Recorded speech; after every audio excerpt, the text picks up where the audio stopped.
Aujourd'hui, on parle d'un quartier méconnu et, disons-le, un peu mal aimé de Montréal.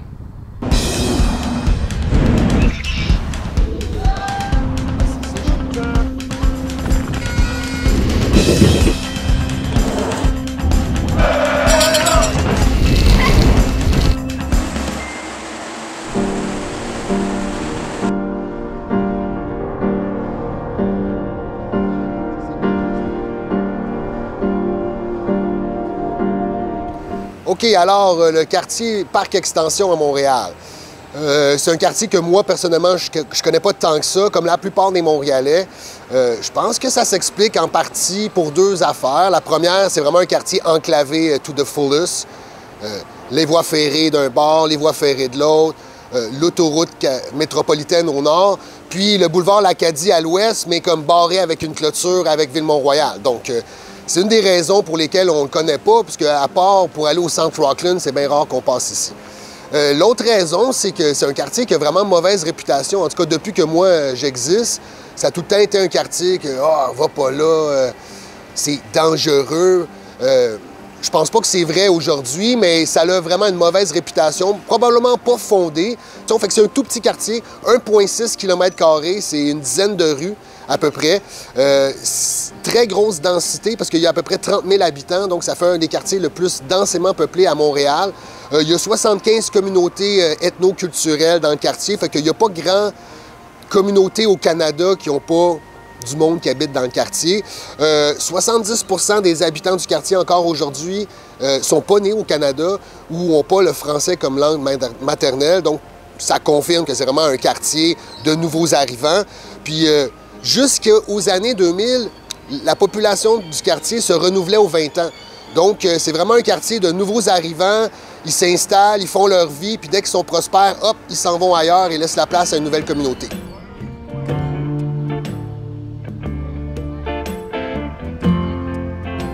OK, donc on est ici au coin de la rue Jean-Talon et la rue Parc, comme on pourrait dire la porte d'entrée du quartier du côté est. Le secteur, jusque dans les années 1876, ça fait partie de la seigneurie Ville-Saint-Laurent. On fait partie du territoire. C'est principalement des agriculteurs canadiens-français. Ça va rester de même jusque dans les années 1876 et l'arrivée du chemin de fer qui va partiellement enclaver le quartier du côté sud et du côté est. Là, ça va commencer à changer la donne. On va avoir des petites industries, des gens qui commencent à traverser la voie ferrée pour habiter ici parce que c'est pas cher et que les terrains sont grands. Mais principalement, ça reste des gens locaux. Ce qui va arriver, c'est que dans les années 1840 à 1880, des Anglais d'Angleterre, des Écossais vont spotter le coin, vont dire « Hey, c'est proche des voies ferrées. C'est des terrains qui vont valoir cher éventuellement. » Ils vont se mettre à racheter toutes les terres. Donc, pour conclure, jusqu'à peu près au début du 20e siècle, c'est un quartier champêtre, campagnard, fermier.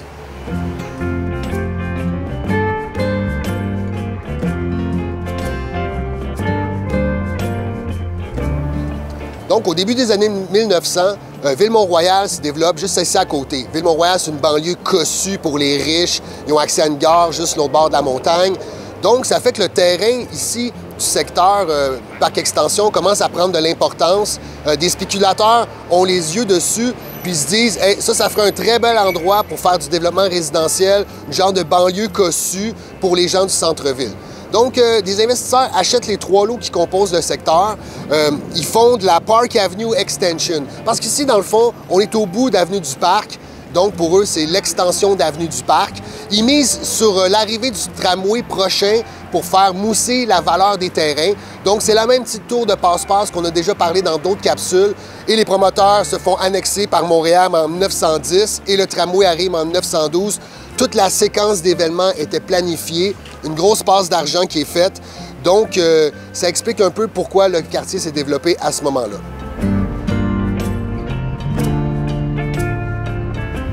Donc, dans les années 30, c'est pas différent d'ailleurs à Montréal. La crise frappe fort, autant ici qu'ailleurs. Évidemment, le maire Camillien Wood va faire une série de travaux pour faire travailler les chômeurs. Le chalet du Mont-Royal, certains viaducs et notamment ici, la gare derrière moi, la gare Jean-Talon, qui l'inaugure lui-même en grande pompe au moment de la fin de sa construction. C'est un gros statement. C'est pour donner du prestige au quartier, mais aussi pour les transits des voyageurs, pour qu'ils puissent aller vers les Laurentides, éventuellement même vers l'Ontario. Donc, c'est un gros move. En même temps, en épluchant les documents d'histoire, je me suis rendu compte que c'est pas ça qui a changé l'avenir du quartier, mais c'était un gros symbole. Encore aujourd'hui, je pense que quand on pense de parc extension, on pense à la gare Jean Talon. Donc, à ce moment-là, le quartier commence à s'urbaniser un petit peu plus. Les petites maisons de bois commencent à faire place à des maisons en briques ou même les maisons de bois, on leur met des briques. Au même moment, on commence à avoir un petit service de police. Donc, on a le droit à 2 policiers francophones qui patrouillent le quartier en motocyclette. On parle de Fatty and Skinny. J'ai cherché des photos, je ne suis pas tombé sur eux.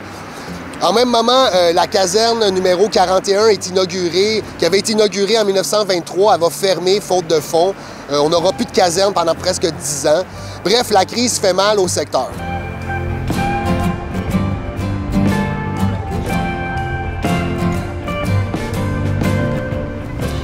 Donc, on est présentement ici au parc Athéna, sur la rue Jean Talon, ici à Parc Extension.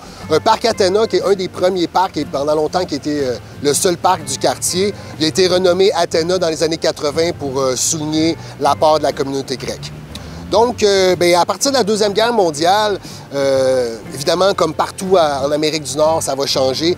Gros boom économique, gros boom industriel, gros boom résidentiel, ça débloque. Donc, à ce moment-là, il y a plein d'industries qui viennent s'installer en bordure des voies ferrées. Ça l'avait commencé déjà à l'époque, mais là, ça se concrétise un petit peu plus. Plein d'ouvriers s'en viennent. En fait, à ce moment-là, les Montréalais quittent les vieux quartiers pour aller dans des nouveaux quartiers. Dans les années 40, ici, c'est un nouveau quartier. Donc, gros boom résidentiel. On va construire 10 000 logements en 20 ans, ce qui caractérise à peu près 88 % de ce qui existe aujourd'hui. Donc ça s'est construit très, très rapidement. Tellement un gros boost que la population va tripler en 20 ans. Donc, elle va passer de 10 000 à 20 000 à 30 000 en l'espace de 20 ans, entre les années 40 et les années 60. Donc, c'est des années où le quartier prend la forme qu'on lui connaît aujourd'hui sur sa trame urbaine.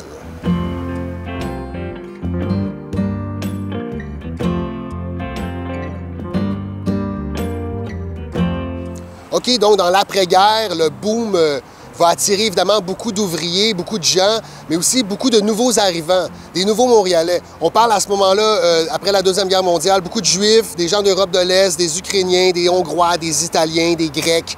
Ça arrive aussi au moment où, en 1959, on décide de faire l'autoroute métropolitaine au nord, qui était déjà la limite nord. La rue Crémazie, c'était la limite nord du quartier, mais là, on fait l'autoroute métropolitaine. Ça va vraiment, vraiment enclaver le quartier. Il reste seulement le côté ouest qui n'est pas encore enclavé avec Ville-Mont-Royal, mais à ce moment-là, Ville-Mont-Royal fait la fameuse clôture le long du boulevard L'Acadie. Donc, à ce moment-là, le quartier est 100% enclavé.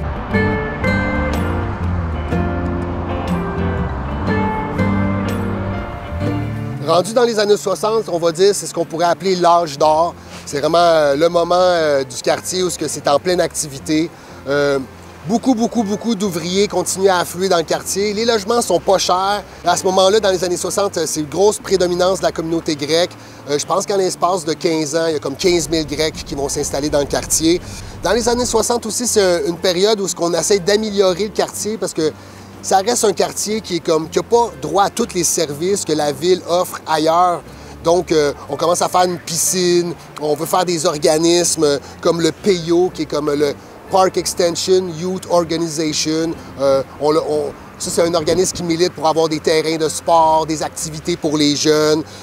Aussi, dans les années 60, il y a CF12, le poste de TV, le 12, qui s'installe en arrière de la gare sur des terrains. Ça ne va pas vraiment révolutionner le quartier, mais pour beaucoup de gens, beaucoup de Montréalais, on associe Parc Extension avec CF12 parce que souvent, c'est la seule chose qui nous amène dans le quartier. Bref, les années 60, ça bouillonne.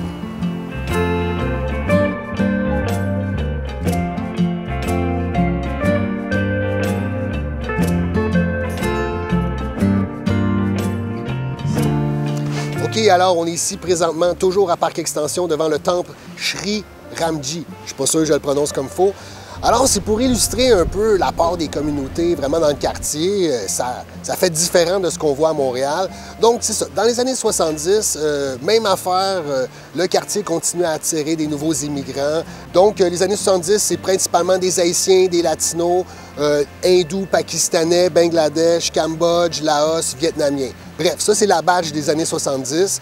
Souvent, on peut faire un lien avec les conflits internationaux, hein, genre la guerre du Vietnam. Au même moment, le quartier se densifie, il n'y a plus vraiment de terrain vague. C'est l'époque où on commence à faire des tours d'habitation le long de l'Acadie. C'est le moment où ça prend vraiment sa forme qu'on lui connaît actuellement.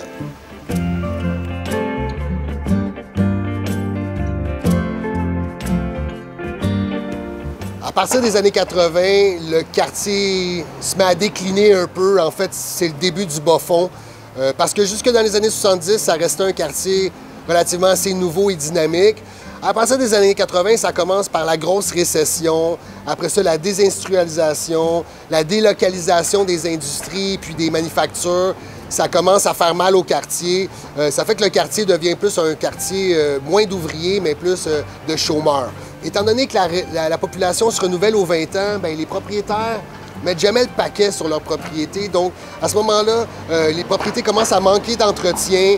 En plus, c'est le début des années 80, c'est le début du crack, de la drogue, des piqueries. Le quartier ici, il y en a vraiment beaucoup. Donc, dans les années 80, le quartier a le malheureux nom de le Bronx de Montréal. Beaucoup d'articles en parlent.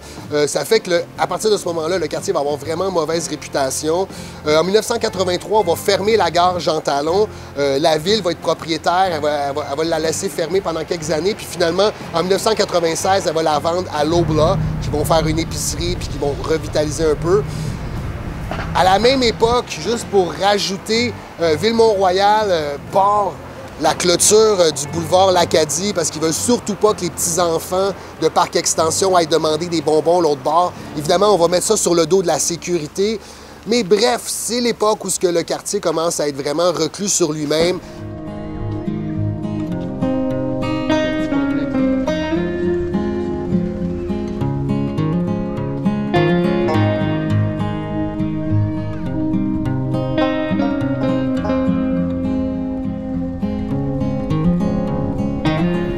Donc, depuis le début des années 2000, la tendance s'est renversée, évidemment, comme à la grandeur de l'île de Montréal. Donc, le quartier Parc Extension, c'est plus le Bronx que c'était dans les années 80. En même temps, je vous dirais, à l'heure où la plupart des quartiers centraux sont en train de se gentrifier, on sent que ça se trame un peu ici autour, même un peu à l'intérieur. On a vu quelques exemples de shoebox qui rajoutent des étages et de duplex qu'on a améliorés, mais overall, c'est un peu figé dans le temps. Je pense que ça s'explique encore par le fait que la plupart des gens qui arrivent puis qui achètent, ils ne restent pas propriétaires très longtemps. La plupart du monde qui s'installe à Parc Extension, leur but, c'est d'améliorer leur sort pour changer de quartier. Je crois que c'est encore vrai, mais ça a tendance à changer. Le mauvais côté, c'est qu'avec la pandémie, le prix des maisons a tellement augmenté sur l'île de Montréal au grand complet que je pense pas qu'il y a tant de deals à faire à venir s'installer ici. Donc, on repassera pour que les artistes s'emparent du quartier pour le gentrifier. Donc, c'est une espèce de zone où ça n'a pas trop changé. Ça reste le quartier des nouveaux arrivants. Ça reste très, très dynamique, très vivant. On a fait le tour toute l'avant-midi, puis on peut vous dire que c'est un quartier ça bouge, il se passe quelque chose.